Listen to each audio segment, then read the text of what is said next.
Hello everyone, welcome to VB law. तो आज के लेक्चर में हम डिस्कस करेंगे in the important topic of CrPC, that is charge. So that is given, जो चैप्टर 17 है हमारा सीआरपीसी का, that deals with the framing of charge. ठीक है, वो चार्ज से डील करता है। तो first of all we are going to discuss start with our section 211, that is एक चार्ज के इंग्रेडिएंट्स क्या होने चाहिए।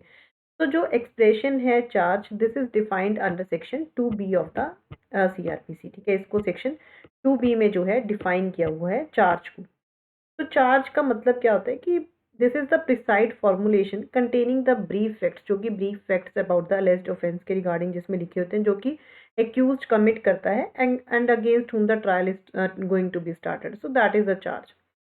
तो एक चार्ज का पर्पस क्या होता है? सबसे पहले तो हमें कंटेंट्स ऑफ चार्ज तो हम बाद में पढ़ेंगे, but what is the purpose of charge? तो द पर्पस इज दैट कि एक्यूज्ड मस्ट बी अवेयर। ठीक है, एक्यूज्ड को अवेयर होना चाहिए कि किस ग्राउंड्स के ऊपर प्रोसिक्यूशन उसको प्रोसिक्यूट करने वाला है। And this is the first step towards the fair trial. We know that कि ठीक है, सबसे पहले तो फेयर ट्रायल होना चाहिए and this is the first step towards the fair trial.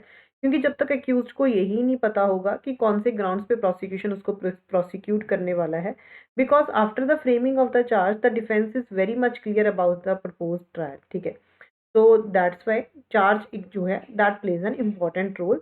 and what are the ingredients of a charge? एक charge के ingredients क्या होंगे? ठीक है, चार्ज में क्या क्या चीजें लिखी जाएंगी? तो every charge shall state the offence with which the accused is charge. हर चार्ज में ऑफेंस लिखा जाएगा जिसपे कि ठीक है उसको जिसपे कि एक्यूज को चार्ज लगाए, ताकि उसको पता चल सके कि मेरे अगेंस्ट चार्ज किस चीज का लगा है। तो if the law which creates the offence give its any specific name.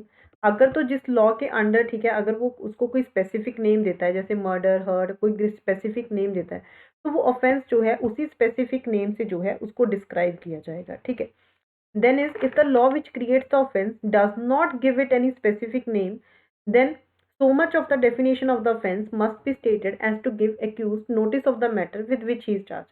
अगर स्पेसिफिक नाम नहीं दिया हुआ है लॉ में, तो उतनी डेफिनेशन ऑफेंस की उसमें स्टेट की जाएगी, सो दैट कि एक्यूज को पता तो चल सके कि एटलीस्ट उसको चार्ज किस चीज से किया गया है। तो जो लॉ एंड सेक्शन है, ठीक है, जिसके अंडर उसको चार्ज किया गया, अगर आईपीसी के अंडर किया गया तो वो लॉ और कौन से सेक्शन के अंडर चार्ज किया गया है वो भी मेंशन किया जाएगा चार्ज में। ठीक है, कि उसके ऊपर कौन से आईपीसी के अंडर, कोई स्पेशल एक्ट के अंडर किसके अंडर उसके ऊपर चार्ज लगा है, क्या लॉ कौन सा है, सेक्शन कौन सा है। ठीक है, वो उसमें जो है स्पेसिफिकली लिखा जाएगा। So the fact that the charge is made equivalent to the statement that every legal condition required by law to constitute the offence charge was fulfilled in the particular case। जो charge है वो हमेशा ठीक है code की language में लिखा जाएगा। So charge shall always be written in the language of the code. अगर एक्यूज्ड को प्रीवियसली पहले किसी ऑफेंस के लिए कमिट किया गया था, if the accused having been previously convicted of any offence is liable by reason of such previous conviction. अगर एक्यूज को सपोज ठीक है उसने कोई ए पर्सन है, उसने कोई क्राइम किया, ठीक है, इसके पहले भी इस पे कोई चार्ज चल रहा था, उसके लिए भी उसको कोई पहले ठीक है पनिशमेंट मिल चुकी थी, तो जो उसने बाद में क्राइम किया है अगर उसके करके उसको कोई एनहांस्ड पनिशमेंट मिलेगी या फिर किसी और डिफरेंट काइंड की पनिशमेंट मिलेगी जो उसने सब्सिक्वेंट ऑफेंस किया है, एंड ये प्रूव हो जाता है that such previous conviction for the purpose of effecting the punishment which the court may think fit to award for the subsequent offense the affect the date time of the previous conviction। and अगर ये prove हो जाता है कि जो previous conviction है वो effect करेगी पनिशमेंट को जो सब्सिक्वेंट ऑफेंस में देनी है, तो कोर्ट क्या करेगी, तो चार्ज में हमेशा डेट टाइम प्रीवियस कन्विक्शन का जो है उस चार्ज में लिखा जाएगा। एंड अगर ऐसी स्टेटमेंट को ओमिट किया जाता है तो कोर्ट क्या कर सकती है, तो कोर्ट किसी भी टाइम पे उसको ऐड कर सकती है चार्ज में, इससे पहले कि सेंटेंस पास किया जाए। क्योंकि अगर वो चीज़ उसकी प्रीवियस कन्विक्शन उसको इफेक्ट कर रही है तो चार्ज में एटलीस्ट उसको पता तो होना चाहिए कि इसलिए मेरी इतनी इनहेंस्ड पनिशमेंट है, तो उसमें वो चीज़ें लिखी जाएंगी, the fact, the date, the place जिसमें कि उसको प्रीवियस कन्विक्शन हुआ था। नेक्स्ट हम इसको समझने के लिए इलस्ट्रेशन देखते हैं। इलस्ट्रेशन हमें क्या कहती है कि ए पे चार्ज लगा with the murder of B, this is equivalent to the statement that A's act fell within the definition of the murder. A पे किस चीज़ का चार्ज लगा, मर्डर का, तो इससे ये फैक्ट रेलेवेंट हो जाता है कि जो डेफिनेशन है मर्डर की सेक्शन 219 या 300 में जो है वो डील करती है, दैट इज कि वो किसी भी एक्सेप्शन में जो है फॉल नहीं करती है। ठीक है, जो हमें सेक्शन 300 में दिया है, that it did not fall within exception 1 और 3 of the provisions to which that section applied to it. तो अगर उस पे चार्ज का मर्डर है तो इससे क्लियर हो गया कि वो 300 में फॉल्स करेगा या 299 में, तो इसका मतलब है चार्ज में स्पेसिफिकली मेंशन होनी चाहिए वो चीज़। Next is A's charge under section 326 of the IPC. ठीक है, उस पर चार्ज लगा कि उसने वॉलंटरी ग्रीवियस हर्ट किया है बी को। This is equivalent to the statement that the case was not provided for by section 335 of the set code that the journal exception। इससे प्रूव हो जाता है कि इसमें जो है 335 के अंडर नहीं जाएगा एंड जर्नल एक्सेप्शन जो है इस पे अप्लाई नहीं होगी। तो specifically charge plays a major role, charge हमेशा मेजर रोल प्ले करता है क्योंकि उससे ही एक्यूज को पता चलता है कि मेरे ऊपर किस चीज़ का चार्ज लगा है, मुझे किस चीज़ के लिए on what grounds the prosecution is going to prosecute him. So it is a first step towards the trial. So this is the meaning और दिस इज द कि एक कंटेंट में ये चार्जेस होनी चाहिए। ठीक है, and this is the purpose behind the charge. Next is particulars as to time place and person. ये सेक्शन ये कहता है कि इट इज़ रिक्वायर्ड कि एक वैलिड चार्ज में, ठीक है, इंपॉर्टेंट पर्टिकुलर्स होने चाहिए about the manner in which the less charge was committed. उसमें चीज़ें मेंशन होंगी कि डेट और टाइम, बिकॉज वो एक मेजर रोल प्ले करेंगी during the trial.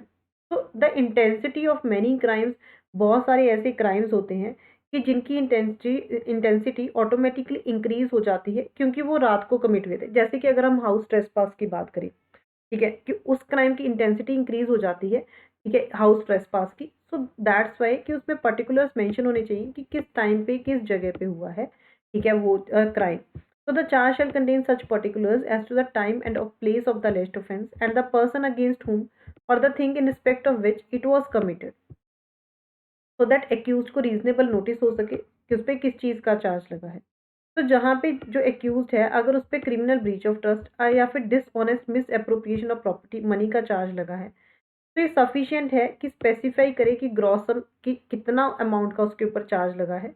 As the case में भी डिस्क्राइब द मूवेबल प्रॉपर्टी या मूवेबल प्रॉपर्टी डिस्क्राइब की जाए कि जिसके अगेंस्ट उस पर चार्ज लगा है, and dates between which the offence is less to have been committed. ठीक है, कि डेट्स मेंशन की जाए कि जब ये ऑफेंस हुआ था without specifying the particular items और द एग्जैक्ट डेट्स। ज़रूरी नहीं है कि पर्टिकुलर आइटम से एग्जैक्ट डेट्स लिखी जाए, बट वो डेट्स जिनके बीच में वो ऑफेंस हुआ था वो उसमें लिखी जाए। सो दैट इज़ इम्पॉर्टेंट, ताकि पता तो चल सके कि ये चीज़ हुई थी। Provided that the time included first, जो टाइम इसमें दिया हुआ है कि first and last of the such dates, वो 1 साल से ज़्यादा जो है वो एक्सीड नहीं करना चाहिए।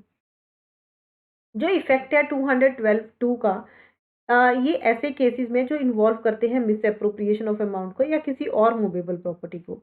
तो ये सफिशिएंट है अगर अप्रॉक्सीमेट अमाउंट जो है मिस एप्रोप्रिएट जो हुआ है अगर उसको चार्ज में मेंशन कर दिया जाए, and also it is required कि डेट्स जो भी on which the set offence was eligibly committed must be mention in the charge.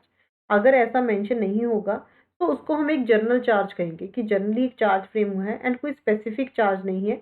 Where as law जो है वो ये रिक्वायर करता है कि जितना पॉसिबल हो सके एक चार्ज जो है वो स्पेसिफिक होना चाहिए।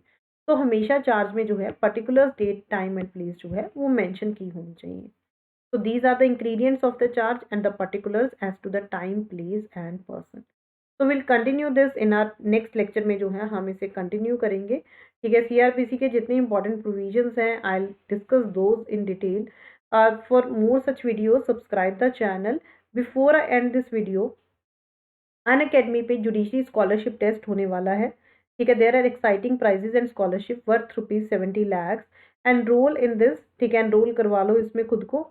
You can use my educator code to enrol in this, that is आप कोड यूज़ कर सकते हो हमारे चैनल का ही, दैट इज़ वीबी लॉ, इसमें एनरोल करवाने के लिए। एंड ये जो टेस्ट है ये 6 Feb को होगा 11 बजे। ठीक है, this will be on 6 Feb at 11 AM।